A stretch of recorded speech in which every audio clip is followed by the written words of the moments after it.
আজকের দিনে যেখানে একটা রেস্টুরেন্টে ঢুকতেই 100 টাকা উড়ে যায়, আর সেখানে যদি বলি তোমরা কলকাতার আশেপাশে ঘুরে নিতে পারবে এমন কটি জায়গা, তাও আবার একদিনেই মাত্র এই 100 টাকা খরচা করে। ঘুরতে গেলে মোটা টাকার প্রয়োজন হয় না, দরকার শুধু একটা মনের টান। আমরা নিজেদের শহরের আশেপাশে এমন অনেক জায়গা খুঁজে পেতে পারি যেখানে প্রকৃতি, ইতিহাস আর শান্তি একসাথে মেলে। তাই যারা ভাবছো টাকা নেই তাই ঘোরা হয় না, তাদের বলবো আজই বেরিয়ে পড়ো। হাতের নাগালে কত সুন্দর জায়গা আছে, দেখে অবাক হবে। কি ভাবছো 100 টাকায় ঘোরা কি সম্ভব? হ্যাঁ সম্ভব, তারই জন্য আজ এই ভিডিও। বন্ধুরা, তোমরা যারা প্রথমবার আমাদের ভিডিও দেখছো তারা প্লিজ সাবস্ক্রাইব করে পাশে থেকো। তোমাদের সাপোর্ট আমাদের নতুন ভিডিও তৈরি করতে মোটিভেট করে।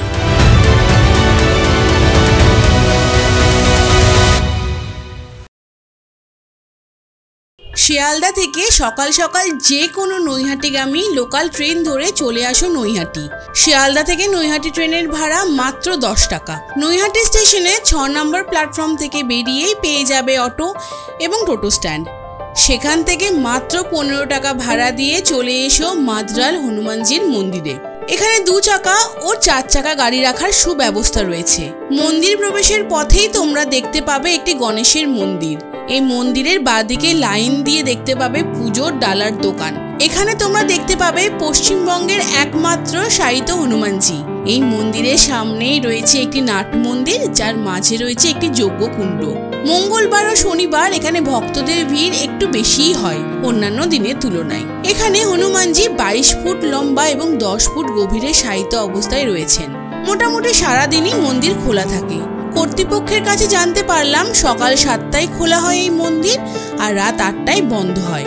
এখানে টাকা দিয়ে ভোগ পাওয়া যায়, তোমরা চাইলে টাকা দিয়ে কুপন কাটতে পারো। এই হনুমানজির মন্দিরের বিশেষ আকর্ষণ হলো সুন্দর একটি পার্ক এবং তার পাশাপাশি আরো কিছু দেবদেবীর মন্দির।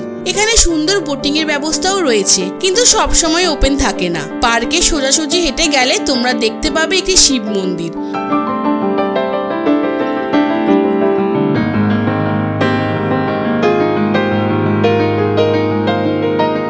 আর এই শিব মন্দিরের উপরেই রয়েছে মা অন্নপূর্ণার মন্দির। পুরো মন্দির চত্বরটি গাছগাছালিতে ভরা, যেদিকেই তাকাবে সবুজ আর সবুজ। এই মন্দিরের সামনে একটি বড় পার্ক রয়েছে।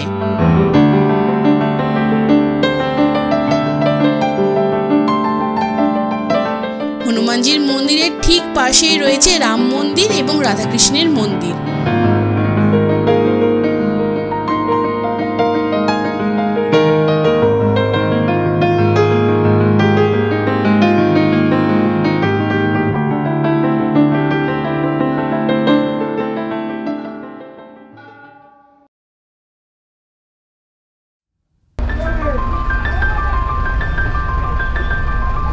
তোমরা যারা শিয়ালদা থেকে আসছো তারা বাসে করে তোমরা মানিকতলায় নামবে, আর মানিকতলা থেকে অটো করে নেমে পড়বে গিরিশ পার্কে। আর গিরিশ পার্কের যে মেট্রো স্টেশনের 2 নম্বর গেট আছে, ওখান থেকে মাত্র 3 থেকে 4 মিনিট হাঁটা পথেই পেয়ে যাবে তোমরা মিনার্ভা সিনেমা হল। আর এই সিনেমা হলটাকে পেছনে রেখে বাঁ দিক দিয়ে একটু এগোলেই জাস্ট রাইট হ্যান্ডের ফার্স্ট যে গলিটা আছে সেটাই হচ্ছে গয়না গলির মেন এন্ট্রান্স। গলি দিয়ে কিছুটা এগোলেই দেখতে পাবে জোড়া শিব মন্দির। কলকাতার বুকে একমাত্র পাইকারি ও খুচরো গয়নার মার্কেট হলো এই গড়ানহাটার গয়নাগুলি। যারা নিজেদের জন্য স্পেশালি বিয়ে বাড়ি বা যে কোনো ওকেশনে ভ্যারাইটিস ডিজাইনের গয়না পরতে চাও, তা আবার অত্যন্ত স্বল্প মূল্যে, তারা অবশ্যই একবার এই গড়ানহাটা গয়নাগুলি থেকে ঘুরে যেও। এছাড়াও আমাদের সাথে সাথে সকল ঠাকুরের ভিন্ন রকমের গয়নার সাজও তোমরা এখান থেকে পেয়ে যাবে। নতুন ডিজাইনের ভ্যারাইটিস গয়না যেমন এখানে পাওয়া যায়, তার পাশাপাশি সাবেকি ডিজাইনের বনে দিয়ে আনা গয়নার কালেকশনও পেয়ে যাবে। এছাড়াও তোমাদের পুরনো কোনো গয়না থাকলে এখানে সেই সব গয়না পালিশও করতে পারবে। এই মার্কেট প্রতিদিন খোলা হয় দুপুর 1টা থেকে 2টোর মধ্যে এবং বন্ধ হয় রাত 8টা থেকে 9টার মধ্যে। রোববার দিন এই মার্কেট বন্ধ থাকে, বাকি 6 দিনই খোলা থাকে। কিন্তু গয়নাগুলিতে প্রত্যেকটি রিটেল স্টোরের ব্যবহার অত্যন্ত ভালো এবং সময় নিয়ে তারা তোমাদের চাহিদা মতো গয়নাপত্র দেখাবে। সপ্তাহে যে কোনো একটা দিন এই গয়নাগুলিতে ঘুরে আসতেই পারো, খুবই ভালো লাগবে।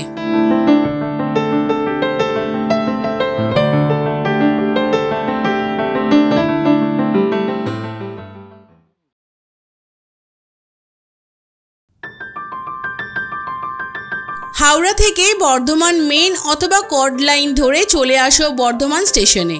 ট্রেনে ভাড়া লাগবে মাত্র 25 টাকা। তারপর 1 নম্বর প্ল্যাটফর্ম দিয়ে বেরিয়ে টোটো স্ট্যান্ড থেকে টোটো ধরে চলে আসো প্রায় 230 বছরের পুরনো নবাবহাটে এই 108 শিব মন্দিরে। মন্দিরের মূল প্রবেশদ্বারের ডান দিকে রয়েছে শিব পার্বতীর মূর্তি, নটরাজ মূর্তি, ব্রহ্মা বিষ্ণু মহেশ্বরের মূর্তি ও গণেশজির মূর্তি। সারা ভারতবর্ষে একমাত্র এই বাংলাতেই রয়েছে দুটি 108 শিব মন্দির, আর এই দুটিই রয়েছে পূর্ব বর্ধমান জেলার মধ্যে। একটি বর্ধমানের নবাবহাটে আর একটি কালনায়। রাজা তিলক চাঁদের বিধবা স্ত্রী বর্ধমানের রানী বিষ্ণুকুমারী স্বপ্নাদেশ পেয়ে এই মন্দির নির্মাণ করেছিলেন 1788 সালে। এখানে শিব মন্দির আয়তাকার আকারে রয়েছে এবং বেশিরভাগ শিবলিঙ্গই কালো রঙের। বছরের বিশেষ দিন যেমন শিবরাত্রি, শ্রাবণ মাস, নীলের পুজো ইত্যাদি দিনে বহু দূর দূরান্ত থেকে ভক্তরা এখানে এসে বাবার মাথায় দুধ ও জল দিয়ে পুজো করে। সপ্তাহে 7 দিনই এই মন্দির খোলা থাকে। মন্দির সাধারণত সকাল 7টায় খোলে এবং রাত 8টায় বন্ধ হয়।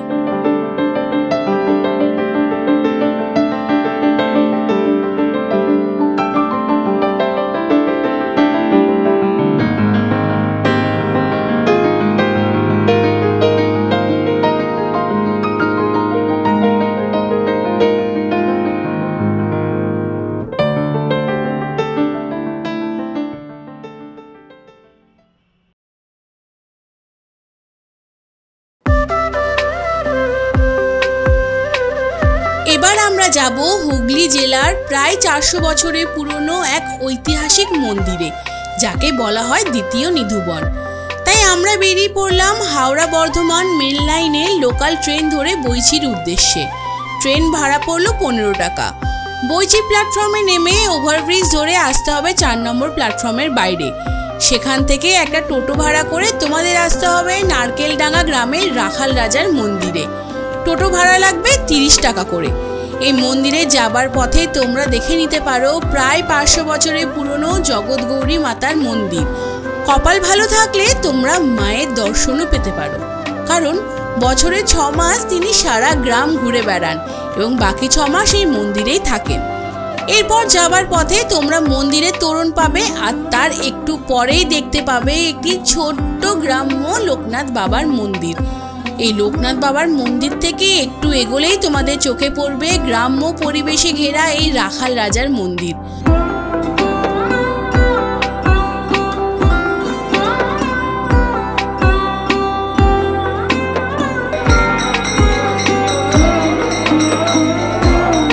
মন্দিরের সামনেই দেখতে পাবে 14টি পিলার সহ একটি নাট মন্দির। প্রত্যেকটি পিলারের মাথায় রয়েছে কৃষ্ণের বাল্যকালে লীলার বেশ কিছু চিত্র।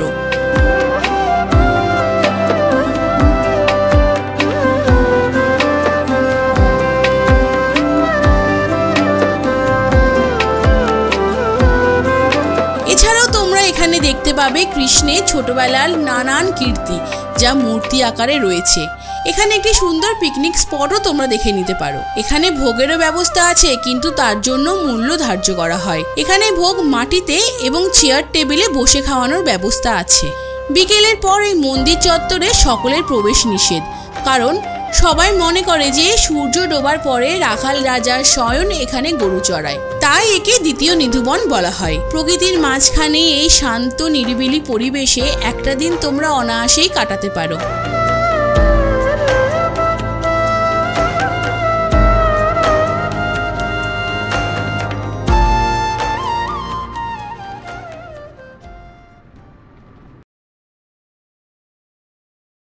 এবারে তোমাদের নিয়ে যাব আমাদেরই হোম টাউন চন্দননগরের বলরামপুরে, যেখানে রয়েছে পশ্চিমবঙ্গ তথা ভারতের স্বপ্নে পাওয়া একমাত্র দণ্ডায়মান লোকনাথ বাবার মন্দির।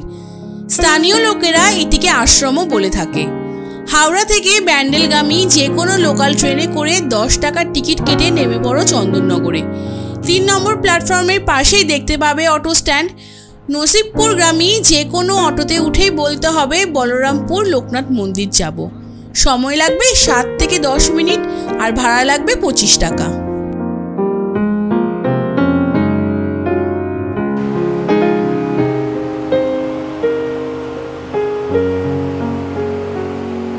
সরস্বতী নদীর একদম পাশেই রয়েছে এই মন্দিরটি।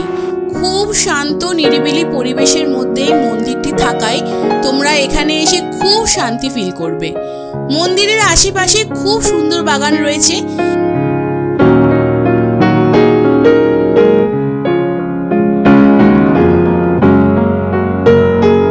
এই মন্দিরের পাশেই রয়েছে আরেকটি শিব মন্দির।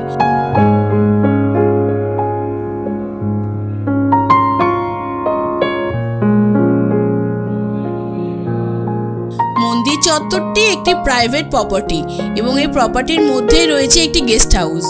মন্দির প্রাঙ্গণে রয়েছে একটি রথ, যেটি বিশেষ দিনে সেজে ওঠে। এখানে কিন্তু তোমরা অর্থের বিনিময়ে ভোগ প্রসাদও খেতে পারবে।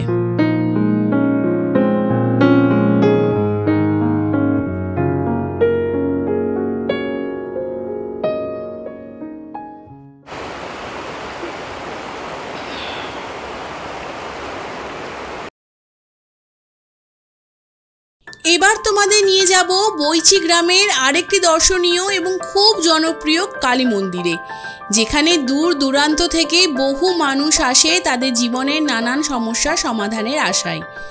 এছাড়াও তোমরা এখানে সম্পূর্ণ বিনামূল্যে ভোগ প্রসাদও পেয়ে যাবে প্রত্যেক দিন। এই মন্দিরের কর্তৃপক্ষের মধ্যে ছোটদা, মেজদা, শেষদা হস্তরেখা দেখার মাধ্যমে সবার সব সমস্যা সমাধানের প্রতিকার করেন। এই কর্তৃপক্ষের কাছ থেকেই শুনেছিলাম এই মায়ের কাছে এসে ক্যান্সারের মতো রোগ সেরে উঠেছে। এও শুনেছি বহু বছরের অপেক্ষার পর মায়ের কাছে এসে আরেক মা সন্তান লাভ করেছে। এই মন্দিরের পাশেই রয়েছে অপেক্ষাকৃত নতুন মায়ের আরেকটি মন্দির। সোম শুক্রবার এখানে সব রকম কার্যকলাপ বন্ধ থাকে। ভাবছো কিভাবে এখানে আসবে? মাত্র 15 টাকার টিকিট কেটে হাওড়া থেকে বর্ধমান মেন লাইনে লোকাল ট্রেন ধরে চলে এসো বৈচিতে এবং 4 নম্বর প্ল্যাটফর্মের বাইরে টোটো স্ট্যান্ড থেকে টোটো করে চলে আসো সোজাসুজি ইনচুরা কালীবাড়ি। ভাড়া লাগবে মাত্র 25 টাকা।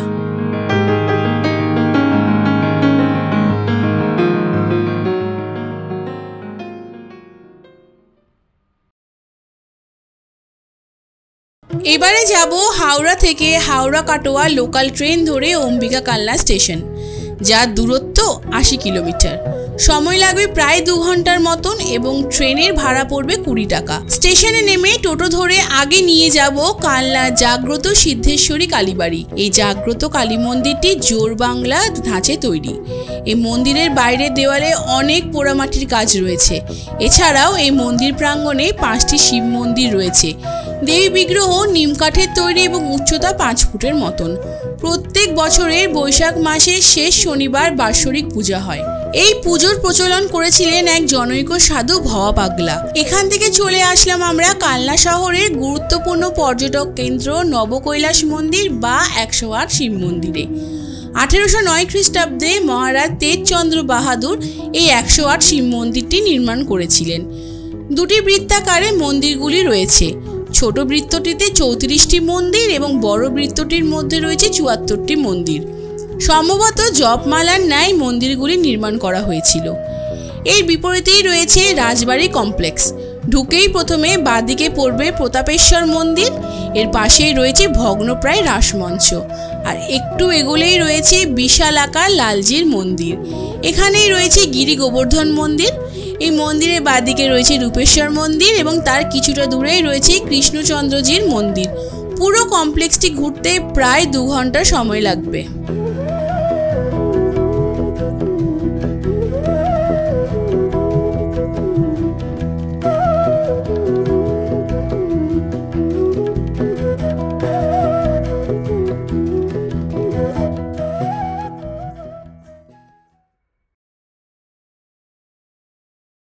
এরপরে আমরা চলে যাব হাওড়া থেকে হাওড়া কাটোয়া লোকাল ট্রেন ধরে কাটোয়া জাংশনে। সময় লাগবে প্রায় 3 ঘন্টার মতন আর ভাড়া পড়বে 35 টাকা। স্টেশনে নেমে 1 নম্বর প্ল্যাটফর্ম থেকে বেরিয়ে তোমরা টোটো স্ট্যান্ড পেয়ে যাবে। সেখান থেকে টোটো নিয়ে 15 টাকার বিনিময়ে চলে আসবে প্রায় 450 বছরের পুরনো জাগ্রত খেপিমার মন্দিরে। কথিত আছে এক পাগলির হাত ধরে এই খেপিমার পুজো শুরু হয়েছিল। সারা বছর খড়ের কাঠামোতে মায়ের পুজো হয়। শুধুমাত্র বাৎসরিক পুজোর সময় মায়ের পূর্ণাঙ্গ রূপ দেখা যায়। মন্দির চত্বরে রয়েছে একটি শিব মন্দির ও একটি দুর্গা দালান, যেখানে প্রত্যেক বছর দুর্গাপূজা অনুষ্ঠিত হয়। এই মন্দির থেকে পায়ে হেঁটে মাত্র 2 থেকে 3 মিনিট গেলেই দেখতে পাবে শ্রী শ্রী গৌরাঙ্গ মহাপ্রভুর মন্দির। এটি একটি দীক্ষাস্থল, যেখানে পৌষ 916 বঙ্গাব্দে শ্রী চৈতন্য মহাপ্রভু দীক্ষিত হন। কেশব ভারতীর কাছে তিনি দীক্ষা নেন এবং নামকরণ হয় শ্রীকৃষ্ণ চৈতন্য গিরি। এই গাছের তলায় মধুনাপিত মহাপ্রভুর মস্তক মুন্ডন করেছিলেন। এই মন্দিরের ডান দিকে তোমরা আরও দেখতে পাবে দীক্ষাগুরু কেশব ভারতী এবং মহাপ্রভুর পদচিহ্ন। এছাড়াও এখানে রয়েছে সন্ন্যাসগুরু কেশব ভারতীর পূর্ণ সমাধি এবং মধুনাপিতের সমাধি।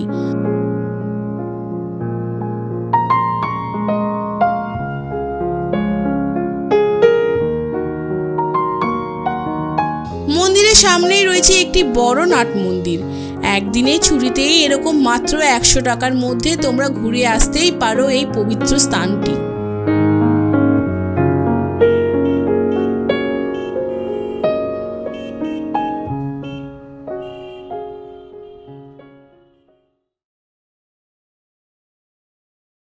যে কোনো একদিনের ছুটিতে তোমরা বেরিয়ে পড়তে পারো বৈচির বৈদ্যপুর গ্রামে এই নন্দী জমিদার বাড়ির উদ্দেশ্যে। সকাল সকাল হাওড়া বর্ধমান মেন লাইনে লোকাল ট্রেন ধরে চলে আসো বৈচি স্টেশনে। ভাড়া 15 টাকা, সময় লাগবে 1.5 ঘন্টার মতন। 4 নম্বর প্ল্যাটফর্ম থেকে বেরিয়ে একটা টোটো নিয়ে সোজা চলে আসো বৈদ্যপুরে। আর এই বৈদ্যপুরে ঢুকতেই তোমাদের চোখে পড়বে একটি দেউল ও একটি তার লাগোয়া মন্দির। এই মন্দিরের দেওয়ালে বিক্ষিপ্তভাবে অনেক টেরাকোটার কাজ রয়েছে।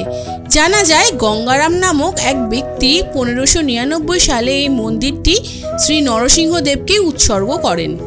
এটি এখন আর্কিওলজি সার্ভে অফ ইন্ডিয়া তত্ত্বাবধানে রয়েছে।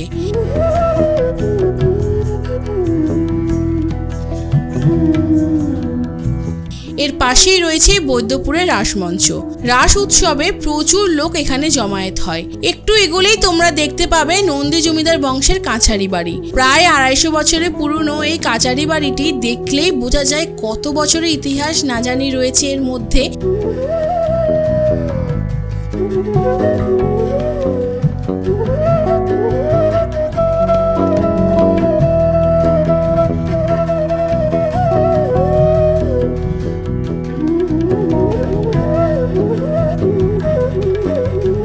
কাছারি বাড়ির বিপরীতে রয়েছে বৈঠকখানা। সেই সময়ে এখানে জমিদার বাড়ির সদস্যদের আমোদ প্রমোদের জন্য নাচ গান অনুষ্ঠান হতো। পরিচর্যার অভাবে আজ তা প্রায় ভগ্নপ্রায়। কাছারি বাড়ি থেকে একটু এগোলেই দেখতে পাবে নন্দী জমিদার বাড়ি। এই বাড়িতে প্রবেশ করলেই চোখে পড়বে দুর্গা দালান। সারা বছর কাঠামো পুজো হয় এখানে, আর পুজোর সময় মায়ের পূর্ণাঙ্গ রূপ পাওয়া যায় দেখতে। জমিদার বাড়ি থেকে বেরিয়ে একটু এগোলেই দেখতে পাবে নহবতশালা ও জোড়া শিব মন্দির। কথিত আছে জমিদার জয়দেব নন্দী ও তার মায়ের উদ্দেশ্যে জোড়া শিব মন্দিরটি তৈরি করেছিলেন। এই মন্দিরের গায়ে সুন্দর টেরাকোটার কাজ তোমরা দেখতে পাবে।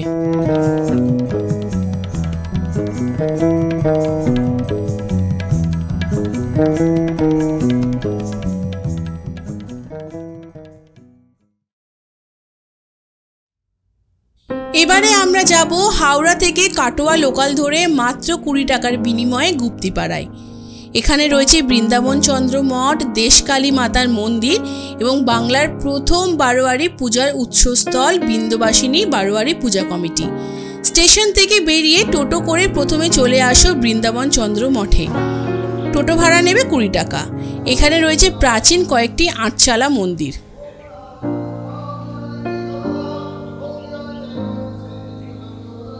প্রবেশ পথের প্রথমেই পড়বে কৃষ্ণচন্দ্রের মন্দির, তার পেছনেই রয়েছে চৈতন্য মন্দির বা জোর বাংলা মন্দির। এই মন্দিরের ডান দিকে রয়েছে বৃন্দাবন চন্দ্র মন্দির। এই মন্দিরগুলির মধ্যে সব থেকে প্রাচীন হলো চৈতন্য মন্দির, আর কৃষ্ণচন্দ্র ও বৃন্দাবন মন্দির দুটি হলো আটচালা মন্দির। রামচন্দ্র মন্দিরটি একচালা শৈলীর ন্যায় নির্মিত। মন্দিরের ভেতরের দেওয়াল অসাধারণ রঙিন কারুকার্য দিয়ে সজ্জিত।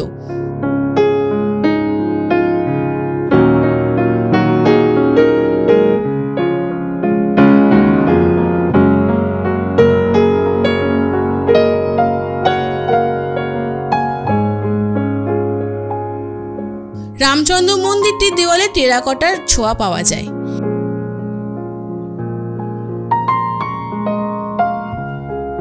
বৃন্দাবন মঠের একদম কাছেই দেখতে পাবে প্রায় 500 বছরের পুরনো জাগ্রত দেশকালী মাতার মন্দির। মন্দিরের সামনেই রয়েছে একটি হাঁড়িকাঠ। এছাড়াও দেখতে পাবে নবনির্মিত একটি শিব মন্দির। এই মন্দির 11টায় খোলা হয়।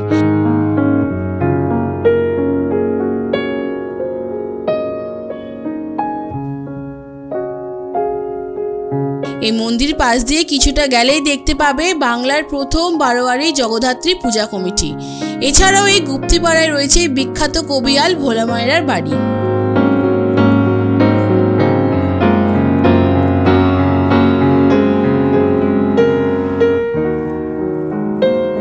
পকেটে অল্প টাকা ও সাথে মনের ইচ্ছে থাকলেই তোমরা ঘুরে নিতে পারো সপ্তাহে যে কোনো একদিন মাত্র 100 টাকা খরচা করে আমাদের মতন এই সব ঐতিহাসিক জায়গাগুলি। আশা করছি এই ভিডিওটি তোমাদের ভালো লেগেছে। আমরা চেষ্টা করলাম তোমাদের সাথে শেয়ার করতে কিভাবে পকেটে অল্প টাকা থাকলেও মনের ইচ্ছে পূরণ করা যায়। খুব তাড়াতাড়ি আবার দেখা হবে।